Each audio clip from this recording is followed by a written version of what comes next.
नमस्कार श्रोते हो, दीपक रेगे कथाकथन चॅनलवर तुम्हा सगळ्यांचं मनापासून स्वागत. श्रोते हो, तुम्ही ऐकताय ना. सी. फडके यांची जहर ही कादंबरी आणि आज भाग 5. दुसऱ्या दिवशी पुण्याहून पाटकर वकिलांच्या पत्नी सुलभाताई पाहुण्या म्हणून आल्या. थोरल्या बाईंनी त्यांना कित्येक दिवसांपासून आग्रहानं बोलवलं होतं.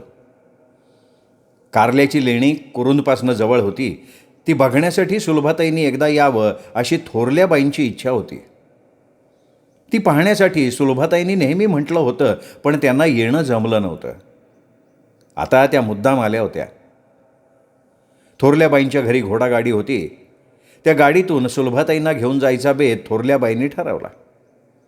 सकाळी लवकर निघायचं, लेणी बघायची, बरोबर नेलेलं जेवण लेण्यांजवळच्या टाकीवर करायचं आणि दुपारची उन्हं खाली उतरल्यावर सावकाश परत यायचं. असा कुणाही पाहुण्यांना लेणी दाखवण्याच्या वेळचा बाईंचा कार्यक्रम ठरलेला होता. तसाच बेत आत्ताही ठरला. सुभाष 2 दिवसांपूर्वीच घरी परत आला होता आणि त्यावेळेला आपण लेणी बघायला जाणार हे जरा चमत्कारिक आहे असं थोरल्या बाईंना वाटलं. त्यामुळे तूही चल आमच्याबरोबर असं त्या सुभाषला म्हणाल्या, पण त्यांनी नकार दिला. तो आईला म्हणाला, पाहुण्याबाईंना घेऊन तू जाऊन ये, मी पुष्कळदा पाहिली आहेत लेणी. अरे असं काय भाई, चल की आमच्याबरोबर. बेबीनंही आग्रह केला, पण त्यांनी तिची समजूत घातली. तिने विचारलं, मग घरात एकटा बसून तू काय करणार?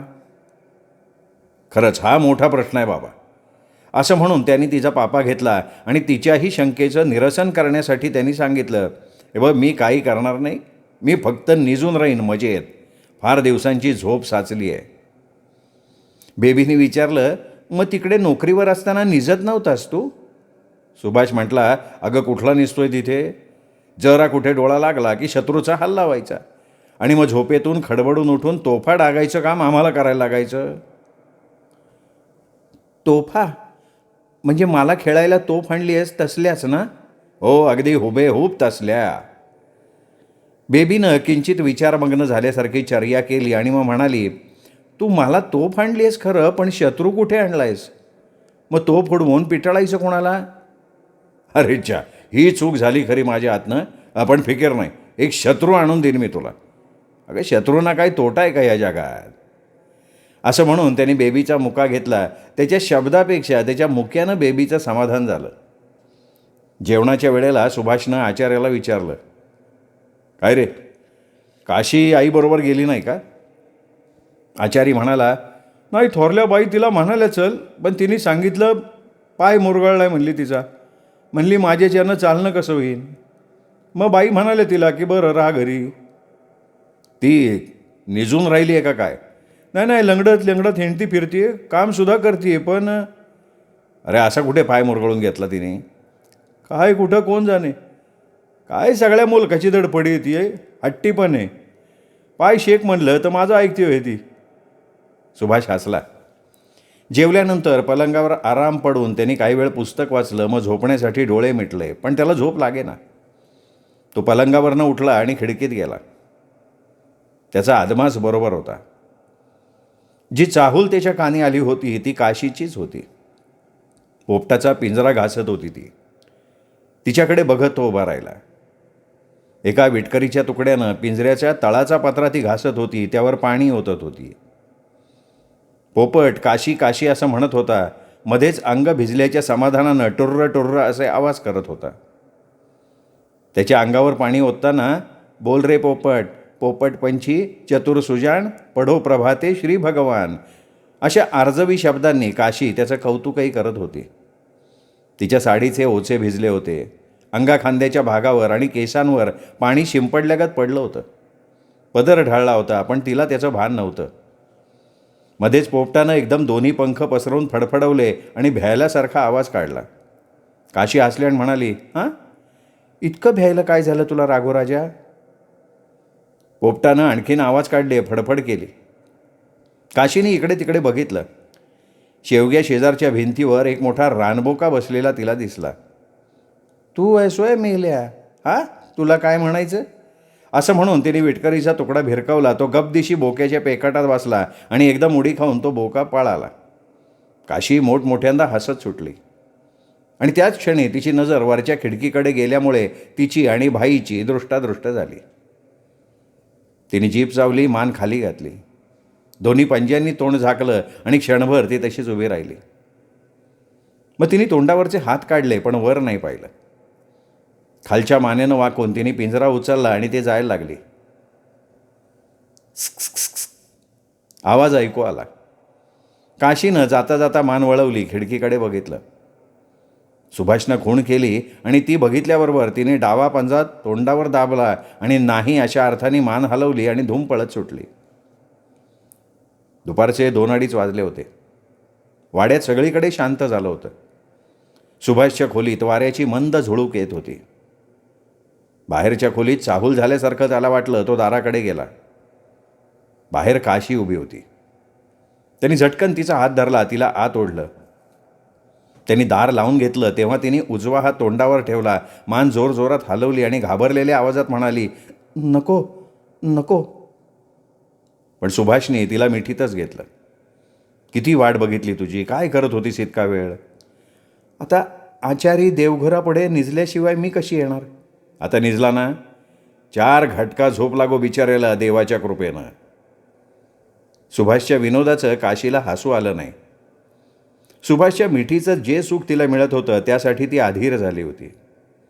ते मिळाल्यावर तिचं सगळं अंग शहारलं होतं. पण आपण भाईच्या खोलीत आलो हे भलतंच धाडस केलंय या जाणीवेनं तिची छाती धडधडत होती. घशाला कोरड पडली होती. नीट न उमटणाऱ्या आवाजात ती म्हणाली, दार कशाला लावून घेतलंय? मला सोडा, जाऊ द्या. अगं जाऊ देण्यासाठी तुला बोलवलंय का? मला भीती वाटते हो. भीती? माझी? हो, तुमची सुद्धा. आणि हे जर कुणाला कळलं तर काय होईल याची सुद्धा. कुणाला कशानं कळतंय? राघू गेलाय आईबरोबर, आचारी डाराडरू झोपलाय. नाही तरी पण नको, माझा ऐका, दार उघडा, मला सोडा. मी तुला आवडत नाही का? त्याचा तो प्रश्न ऐकल्यावर काशीची चर्या बदलली. आवडत नाही का? अहो हे काय विचारताय? मला तुम्ही किती आवडता ते कसं सांगू? 3 वर्ष तुमच्या वाटेकडे डोळे लावून बसले होते. तुमच्या आठवणी काढत होते. तुमची भेट केव्हा होईल म्हणून देवाला रोज विचारत होते. लवकर भेट व्हावी म्हणून देवाला संकट घालत होते. इतक्या सगळ्या अभिप्रायानं तिने सुभाषकडे बघितलं. मग हळूहळू ती आपली भीती विसरली. सुभाषच्या बोलण्यानं हसायला लागली. पलंगावर त्याच्याजवळ ती बसली होती. तिने आपले हात त्याच्या हाती दिले होते. सुभाष म्हणाला, तुझा पाय फार मुरगळलाय का? शेकला का नाहीस? माझ्याजवळ एक औषध आहे, लावू? ती हसायला लागली. का हसतीयस का? अहो कुठे मुरगळलाय माझा पाय? खोलीतल्या खोलीत धावून दाखवू तुम्हाला? म्हणजे काय, पाय दुखत नाही तुझा? खोटंच सांगितलंस आईला? तिने मान हलवली आणि मग लाजून त्याच्या कुशीत मान घातली. त्यांनी विचारलं की असं खोटं का बोललीस? तिने तिरप्या नजरेनं वर बघितलं. त्याच्या गळ्यावरनं डाव्या हाताची बोटं फिरवली आणि म्हणाली, तुम्ही घरात एकटे असणार एवढी साधी गोष्ट मला ओळखता येत नाही काय? मी बोलवणार हे माहिती होतं तुला? तुम्ही बोलवलं नसतं ना तरीसुद्धा मी तुमच्याकडे येणार होते. लबाड आहेस? मी मूळची लबाड नाही, साधी सुधी आहे. तुम्ही केलंय लबाड मला. खरंच तुम्ही फार वाईट आहात. त्यांनी तिला जवळ ओढलं. तो हसला. त्याच्या तोंडावर हात ठेवून ती घाबरलेल्या आवाजात म्हणाली, अहो हळू, कोणी हसणं ऐकलं तर? माझी एक गोष्ट ऐकशील? नीट असली तर ऐकीन. मी तुझ्यासाठी साडी आणली आहे. तुमच्या बॅगेत असू द्या म्हटलं ना मी. बॅगेतच आहे, बॅगेतच राहील. पण माझी एक गोष्ट ऐक. नीट असेल तरच ऐकीन. नीट आहे, सांगा. साडी नेसून दाखव मला. तिने दोन्ही हात तोंडावर ठेवले आणि अतिशय चपापल्याप्रमाणे चर्या करून म्हणाली, तुम्हाला कोळबीळ नाही ना लागलं? कोळ म्हण, काही म्हण, आता काही मी तुझं ऐकणार नाही. तो उठला. त्याने बॅग उघडली, साडी बाहेर काढली. 5 वाजता चहा घेण्यासाठी तो खाली गेला. चहा पिता पिता त्याने आचार्याला विचारलं, काशी कुठं आहे रे? निजली आहे कोठीच्या खोलीत. तिचा पाय कसा आहे आता? विचारा की तुम्हीच तिला. त्याचं ते उत्तर ऐकल्याबरोबर सुभाष विलक्षण चापापला. त्याच्या मनात आलं, काशी 1.5 तास आपल्या खोलीत होती हे ह्या बल्लवाचार्याला समजलं का काय? तो मनातल्या मनात अगदी अस्वस्थ झाला. खरा प्रकार समजावा यासाठी बल्लवाचार्याला कुठला प्रश्न कसा विचारावा हे त्याला कळेना. पण बल्लवाचार्यानंच त्याच्यावर कृपा केली आणि तो हसला. अहो, केव्हा निजली त्या खोटीत? मी झोपलो तेव्हा बघितलं तर कणत पडली होती. आता उठल्यावर बघितलं तेव्हासुद्धा त्याच जागेवर आहे, पण आता कणत नाही आहे, तिचा डोळा लागलाय. सुभाष मानाशी म्हणाला, देव तुझं भलं करो. त्याने चहाचा आणखीन एक कप घेतला. एक दिवशी सकाळी बेबी काशीकडे आले आणि हातातली एक छोटीशी सुबक बाटली दाखवून म्हणाली, आम्ही अत्तर तयार केलं आहे, पाहिजे तुला? काशीनं कौतुक दाखवून विचारलं, अत्तर केलं आहे तुम्ही? कसं? हा गं, अत्तर कसं तयार करायचं ते सुद्धा तुला माहीत नाही? भाईजवळून असलेली एक रिकामी बाटली घ्यायची, त्यात पाणी भरायचं, मग सुंदर अत्तर तयार होतं. ही बाटली मी हरवली ना तर भाई मला दुसरी देणार आहे. त्याच्याजवळ पुष्कळ असतात असल्या बाटल्या. तू भाईजवळ मागितलीस ना तर तुलासुद्धा देईल तो. या अत्तराचं नाव काय माहिती आहे? नाही बाई, सांगा. लव्हेंडर. लव्हेंडरचा बेबीच्या तोंडचा अपभ्रंश ऐकून काशीला हसायला आलं. ती म्हणाली, वा वा, नाव छान आहे. आणि वास किती छान आहे बघ तरी. काशीनं उजवा तळहात पुढे केला. त्यावर एखाद्या चिक्कू माणसाप्रमाणे बाटलीतले 2च थेंब बेबीनं टाकले आणि म्हणाली, बघ की वास घेऊन येतोय का नाही छान. काशीनी मान हलवली. बेबीला चिडवण्यासाठी म्हणून नाही, तर खरोखर तिला वास आला नाही म्हणून. वास येत नाही आहे तुला? काशीच्या तळहातावर मग बाटलीतलं पुष्कळ पाणी बेबीनं टाकलं आणि म्हणाली, आता बघ. काशीनी पुन्हा मान हलवली. बेबीनं ओतलेलं पाणी दोन्ही हातांवर चोळून तिने हुंगून बघितलं, पण तिला खरोखर अजिबात वास आला नव्हता. बेबी म्हणाली, इतकं लव्हेंडर तुझ्या हातावर ओतलं तरी तुला वास येईना? काशीनं पुन्हा दोन्ही हात हुंगल्यासारखं केलं आणि म्हणाली, अहो खरंच येत नाही आहे वास. नाक आहे का लाकडाची नळी आहे तुझी, अडाणी कुठली? असा शेरा फणकाऱ्यानं मारून मोठ्या हुशारीनं बनवलेल्या त्या लव्ह हेंडरचा वास दुसऱ्या कोणाला तरी द्यावा म्हणून बेबी पळाली. काशीनं पुन्हा हाताची ओंजळ नाकाशी धरून बघितली. लव्हेंडरचा वास तिला नाही आला. क्षणभर तिला आश्चर्य वाटलं, पण नंतर या प्रकाराचं कारण तिच्या लक्षात आलं आणि कारण लक्षात येताच ती स्वतःशी खुदकन हसली. आताशा तिच्या नाकात एक निराळाचं दरवळ रात्रंदिवस भरलेला होता. त्या दरवळामुळे बाकीचे कुठलेही सुगंध तिला येईनासे झाले होते. हा विचित्र सुखकारक दरवळ तिच्या नाकातच भरला होता असं नाही, तर तिच्या डोक्यात सुद्धा भिनला होता. त्या दरवळाच्या धुंदीत ती आताशा वागत होती. पाटसकरांच्या सुलभाताई परत पुण्याला गेल्या होत्या. आबासाहेब मुंबईहून आले होते. 4 दिवस राहिले होते, परत गेले होते. थोरले साहेब, थोरल्या बाई, सुभाष, बेबी. थोरल्या साहेबांना, बाईंना, सुभाषला भेटायला येणारी माणसं यांच्यात बैठक्या होत होत्या. त्यांच्यात गप्पा चालत होत्या, गोडाधोडाची जेवणं होत होती. दिवसांमागनं दिवस जात होते, पण काशीचं लक्ष या प्रकाराकडे नव्हतं. ती सगळं काम करत होती, घरात वावरत होती, पण नाकात आणि डोक्यात गच्च दाटलेल्या त्या विचित्र सुखकारक दरवळाच्या धुंदीत ती होती. विलक्षण अंतर्मुख झाली होती. अगदी पहिल्यांदा तिला कळेना हा दरवळ कसला. पण मग तिच्या लक्षात आलं होतं, वाड्याच्या मागच्या बाजूला खूप मोठी राई होती. राई पलीकडे शेतं होती, त्याच्याही पलीकडे टेकड्यांची रांग होती. राईत मुद्दाम कुणी लावलेली झाडं नव्हती, रानझाडच होती. कडुलिंबाचे, बाभळीचे जुने वृक्ष होते, रानवेली होत्या, त्यावर रंगीबेरंगी रानफुलं होती. गवत इतकं दाट माजलं होतं की त्यावर अंग टाकलं तर मऊ शय्येवर निजल्यासारखं वाटावं. कडुलिंबाच्या वृक्षावर तिळा एवढ्या सुंदर पांढऱ्या फुलांचे तुरे लटकत होते. बाभळीच्या झाडावर पिवळसर, केसरी, तांबूस, बुंदासारखी फुलं बहरली होती. दूरच्या शेतांनाही वास होता. राईत माजलेल्या गवतालाही दर्प होता आणि ह्या सगळ्याचा मिळून एक संमिश्र दरवळ त्या राईमध्ये नेहमी भरलेला असे. रात्रीच्या शांत वेळेला त्या दरवळपणाला दाटपणा येत असे. चांदण्या रात्री त्या दरवळात उन्मत्तपणा भरलेला असे. काशीच्या नाकात आणि डोक्यात भरलेला होता तो हा दरवळ. कधी कधी तिला भय वाटे की हा सुगंध कोणाच्या तरी लक्षात येईल आणि मग आपलं सगळं गुपित फुटेल. आपल्या सगळ्याच अंगाला तो दरवळ चिकटलेला आहे असं तिला वाटे. तो सुगंध चहाडी करेल का काय अशा शंकेनं ती कोणाच्याही फारसं जवळ न जाण्याचं धोरण ठेवून वागे. मात्र तिला स्वतःला त्या दरवळाचा अभिमान वाटे. त्या दरवळानं तिला अनेक गोष्टी आठवत आणि एक चमत्कारिक हुरहुर तिच्या अंतःकरणाला जाणवायला लागे. ती नित्याप्रमाणे आपली कामं करण्यात गुंतलेली दिसे, पण तिचं सगळं चित्त असे मध्यरात्रीच्या घटनेकडे, ज्या ठिकाणी तो दरवळ होता त्या ठिकाणाकडे. ज्या दिवशी दुपारच्या घटकेला ती सुभाषच्या खोलीत गेली होती, त्या दिवशी ती जेव्हा त्याला म्हणाली की आता जाऊ द्या मला, तेव्हा तिला सोडण्यापूर्वी घट्ट मिठीत घेऊन त्यानं विचारलं होतं की आता पुन्हा कधी येशील. ती म्हणाली, आता कसली पुन्हा येते? थोरल्या बाई काय रोज लेणी बघायला जाणार आहेत? आवडलेलं खेळणं कोणी हातातून काढून घ्यायला लागलं की दुखावलेला कष्टी चेहरा करणाऱ्या लहान मुलाप्रमाणे सुभाषनं तोंड केलं. ते बघून काशीला हसायला आलं. त्याची हनवटी धरून ती म्हणाली, पुन्हा कशाला हवी मी तुम्हाला? माझा कंटाळा नाही आला तुम्हाला? हिरमुसल्या चर्येनं तो स्तब्ध राहिला होता. मग एखादी कल्पना मनात आल्याप्रमाणे त्याची मुद्रा एकदम उजळली आणि तो तिला म्हणाला, काशी, आपल्या वाड्याच्या मागे मोठी राई आहे. रात्री साऱ्यांची निजानीत झाल्यावर त्या राईत येशील? त्याच्या त्या कल्पनेनं काशीला धक्का बसला. ती म्हणाली, माझा सत्यानाश करायचा आहे का तुम्हाला? मी कोणाच्या दृष्टीला पडले तर? अगं, सगळेजण आपापल्या खोलीत झोपे गेलेले असणार. तुला कोण बघायला बसलं आहे?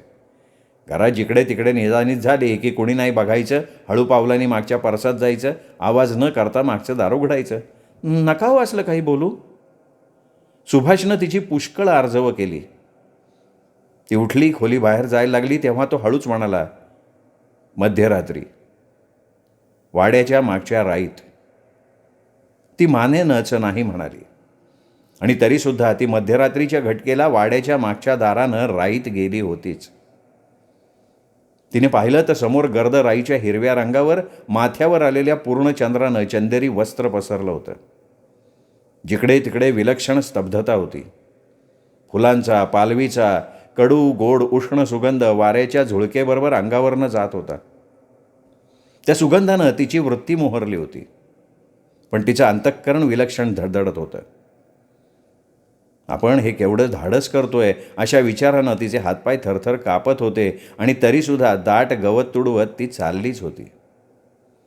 तिच्या पायाखालच्या गवताच्या सळसळ आवाजानं ती एक दोनदा दचकली.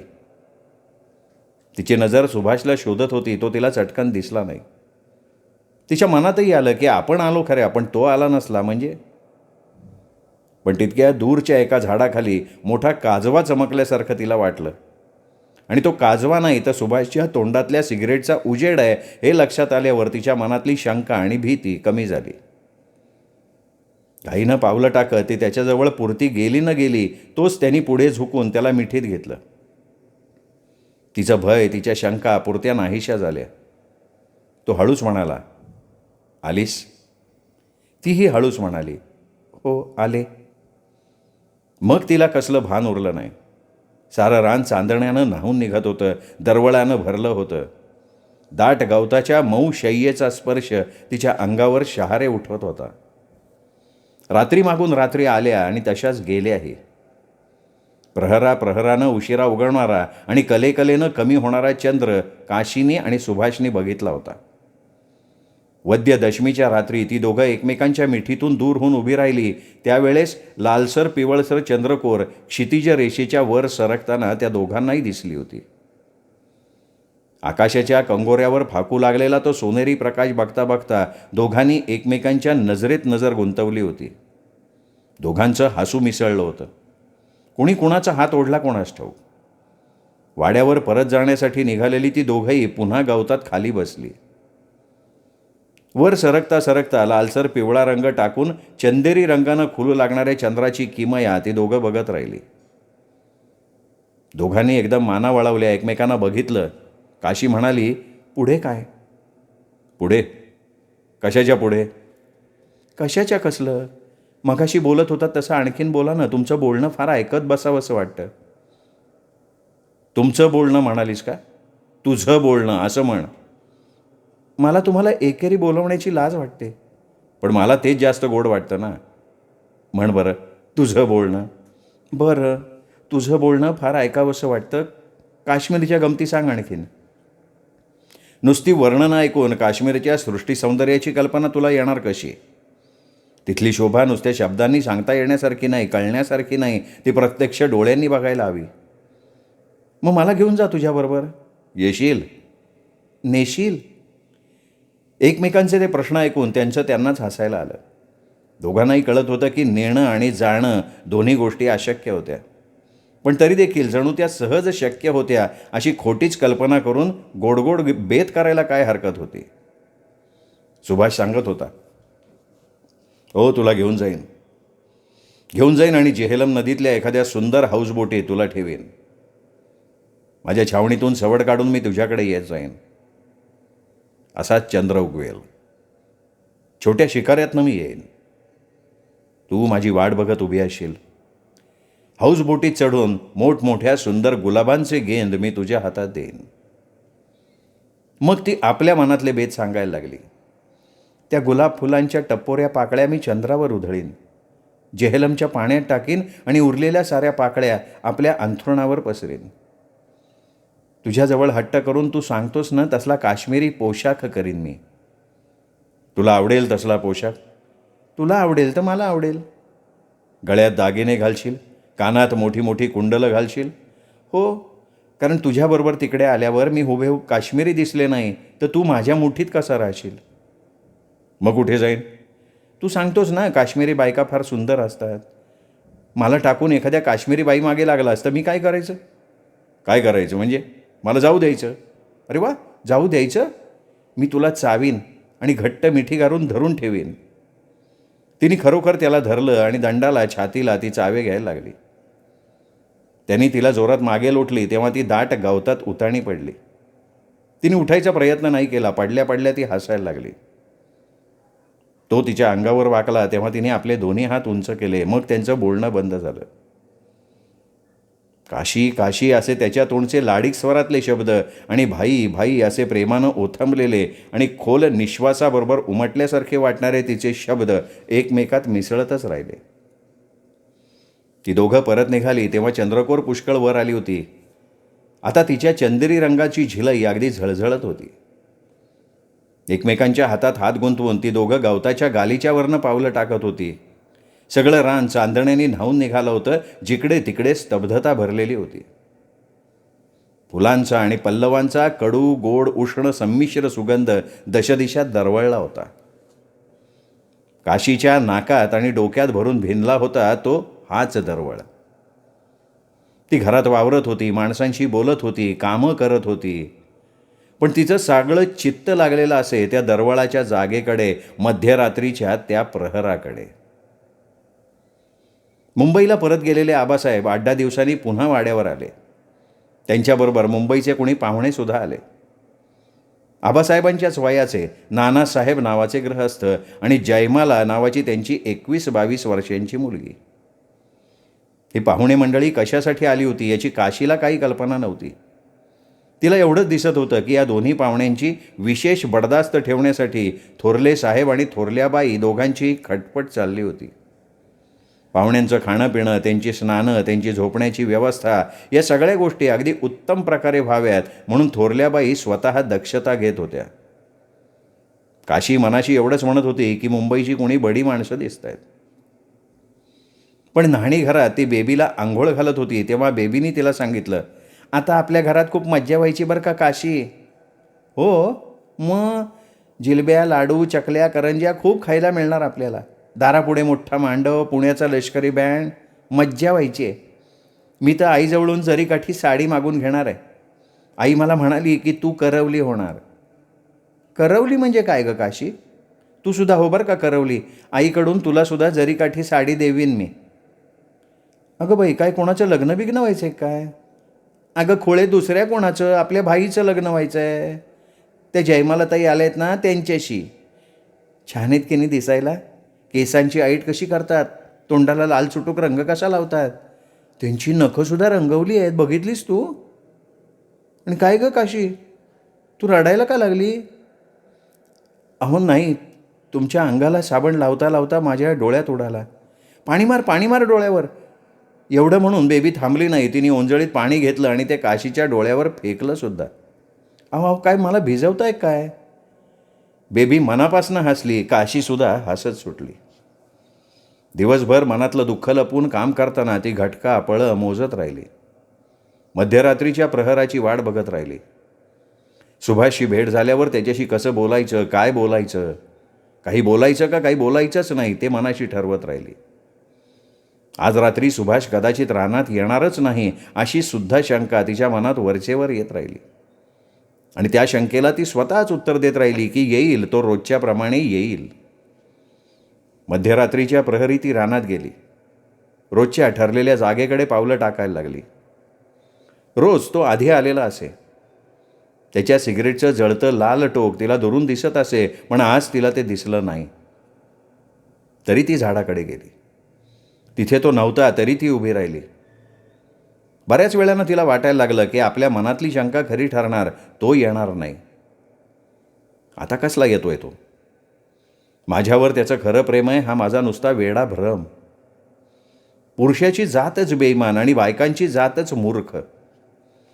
मी कशाला विश्वास ठेवावा त्याच्या बोलण्यावर? तुला कधी अंतर देणार नाही असं त्यानं सांगितलं त्याच्यावर. आता ती सगळी बोलणी तो विसरून गेला असेल. माझं पुढे काय होईल याचा तो कशाला विचार करेल? रोज रात्री माझ्या आधी तो इथे येत असे, माझी वाट बघत असे, पण आज तो येणार नाही. पण पुन्हा तिच्या मनात येई की छे छे भाई असा नाही, तो मला फसवणार नाही. माझ्यावर प्रेम आहे त्याचं, मला माहिती आहे. त्या प्रेमाच्या 1000 खुणा मी ओळखल्या आहेत. प्रेम कसं ओळखावं ते कळतं मला. भाईचं मन माझ्यावर पुरतं जडलं आहे. मनाशी अशा प्रकारे उलटसुलट वाद करत वाट बघणं तिला असह्य झालं. रानात जिकडे तिकडे चुपचाप झालं होतं, दरवळ माजला होता. पण चंद्रोदयाला कित्येक घटकांचा अवकाश असल्यामुळे अंधार चौकडे भरला होता. चांदण्या रात्री काजव्यांची चमक ठळकपणानं दिसत नसे, पण आता गडद अंधारात त्यांचे मोठे मोठे पुंजके लकाकत होते, विझत होते, पुन्हा लकाकत होते. काल रात्री काजव्यांच्या प्रकाशाच्या त्या खेळाकडे बोट दाखवून ती भाईला म्हणाली, किती गंमत आहे नाही? तो म्हणाला, लकलकाटाच्या लाटा एकामागून एक उठल्यागत दिसत आहेत नाही का? ती त्याच्याकडे बघत राहिली आणि मग एकदम म्हणाली, समुद्राच्या लाटा नाही पाहिल्या मी कधी, मला दाखवशील? हो दाखवीन की. अगं मी सगळं त्रिखंड जग तुला दाखवणार आहे. काशी तू माझी लाडकी आहेस. ती त्याला बिलगली. या गोष्टीला 8 प्रहरसुद्धा पुरते लोटले नव्हते आणि आता मात्र काजव्यांच्या लकलकाटाकडे ती एकटी बघत उभी होती. भाई येईल असं वाटत नव्हतं. तिच्या मनात मध्येच आलं की अंधारात किंवा दिशा चुकल्यामुळे आपण भलत्याच झाडापाशी तर आलो नाही. रानात अंधेऱ्या रात्री देखील फिकट धुसर प्रकाश पडलेला असतो. तिने आजूबाजूला बघितलं आणि मनाशी म्हणाली, नाही हेच ते झाड आहे. रोज रात्री दोघांच्या अंगाखाली दबलेल्या मऊ दाट गवताची हीच ती जागा. ज्या रानवेलीची टोकं तिच्या केसांना, कपाळाला, गालांना कधी कधी लागली होती ती याच वेलींची. जागा चुकली नव्हती ती. ज्या स्थळी ती भाईच्या दृढ आलिंगनात विसावली होती, सुख घेता घेता आणि देता देता सगळ्या जगाला विसरली होती, तेच ते स्थळ होतं. मग भाई अजून कसा येईना? ती रडकुंडीला आली. एकटंच परत वाड्यावर जाण्यापेक्षा जीवाचं बरं वाईट करून घ्यावं असं तिला वाटलं. तिला भाईचा राग नाही आला, पण स्वतःविषयी मोठी करुणा वाटली. ती मटकन खाली बसली. दोन्ही हातावर तोंड टेकून तिने मोठा हुंदका दिला. काशी? तिने मान वर करून बघितलं. थोड्या अंतरावर सिगरेटचं जळतं टोक तिला दिसलं. दुसऱ्या क्षणी धुसर प्रकाशात उठावदारपणे दिसणारी भाईची आकृती तिने ओळखली. तिच्या मनातले बरे वाईट सगळे विचार नाहीसे झाले. भोवतालच्या अंधारात काजव्यांच्या प्रकाशाची जशी लाट उठत होती तशी लकलकत्या सुखाची लाट तिच्या अंतःकरणात उसळून आली. भाईनं पुन्हा अगदी हळू आवाजात फुंकर घातल्याप्रमाणे तिला साथ घातली आणि तिच्या तोंडातून अत्यंत मृदू स्वरात प्रतिसाद बाहेर पडला, भाई. वाट पाहिलीस काशी? काशीनं स्वतःच्या मनाला बजावलं. शंका कुशंका बोलून दाखवायच्या नाहीत. त्याच्या लग्नाबद्दल त्याला काही विचारायचं नाही. तो आलाय ना, त्यांनी नेहमीप्रमाणे आपल्याला मिठीत घेतलंय ना. ती हसली आणि म्हणाली, एखाद्या रात्री वाट बघावी लागली तर काय बिघडलं? त्याने तिला आणखीनच जवळ घेतलं. 2 घटकांनंतर पूर्वीच्या क्षितिज रेषेवरच्या अंधाराच्या काळ्या गडद पडद्याला बरीचशी चीर पडली. खंजिराचं पातं वर सरकल्याप्रमाणे फिक्कट पिवळसर प्रकाशाची तिरीप डोकावली. पातं वरती वरती सरकलं, क्षितिजाची रेषा अधिकाधिक उजळली आणि नंतर जी चंद्रकोर वर आली ती लहानशीच होती, पण तिचा डौल केवढा होता. वर सरकता सरकता तिचा पिवळसर रंग दूर होऊन शुभ्र चंदेरी तेजाने ती खोलायला लागली. सुभाषने विचारलं, म्हणाला जाऊया? काशी चंद्राकडे बघत गप्प राहिली. तिने मनाशी ठरवलं होतं की काही शंका काढायची नाही आणि हा निश्चय तिने ह्या क्षणापर्यंत पाळला होता.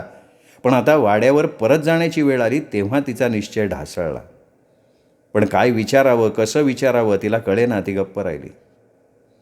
काशी, एकदम गप्प का झालीस? बोल की. माझ्यावर रागवली आहेस का? त्याचं ते अखेरचं वाक्य ऐकल्याबरोबर काशीला जो हुंदका आला तो तिला नाही आवरता आला. तिने मान खाली घातली, दोन्ही हातांनी तोंड झाकलं. ती फुंदायला लागली. काशी, काय झालंय? काय झालंय काशी? तिने मान वर न करता गदागदा हलवली. त्याला लोटून म्हणाली, काही नाही. नाही कसं? काहीतरी आहे. काही नाही. खोटं सांगतेस तू? काहीतरी आहे, सांग. तिच्या तोंडून चटकन प्रश्न बाहेर पडला. मुंबईचे पाहुणे आलेत, ते का आलेत? नाही, मला जवळ घेऊ नको, दुरून सांग. माझ्यापासून काही लपून ठेवू नकोस. त्या जयमाला ताईंशी तुझं लग्न होणार आहे? आबासाहेब आणि आई म्हणतात की मी तिच्याशी लग्न करावं. ते सांगू नकोस रे. तुझा विचार काय आहे ते सांग.